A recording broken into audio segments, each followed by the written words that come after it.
Aktualisht jemi në një projekt gjithashtu me Ministrinë e Turizmit dhe me Agjencinë Gjermane për Zhvillim, ku kemi identifikuar 697 kulla të vjetra, po vijojmë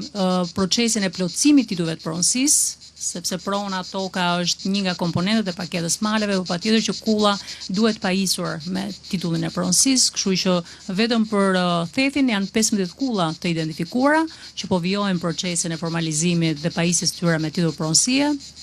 Ndërkohë, e gjithë drejtoria e Shkodrës për Bashkinë Shkodër ka rreth 194 kërkesa, të cilat po procedohen nga ana jon për të marrë titullin e pronësisë.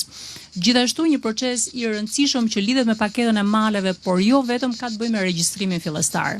Agjencia Shtetërore e Kadastrës në qershor, pra muajin e kaluar, arriti të përmbyll 106 zona kadastrale që janë të gjitha zonat rurale nga Elbasani deri në Vermosh. Ky është një parakusht i rëndësishëm për paketën e maleve, pa cilën do ishte pamundur nëse s'do kishim një informacion të saktë kadastral, por patjetër edhe për proceset e tjera që kanë të bëjnë me regjistrimin e titujve të pronësisë.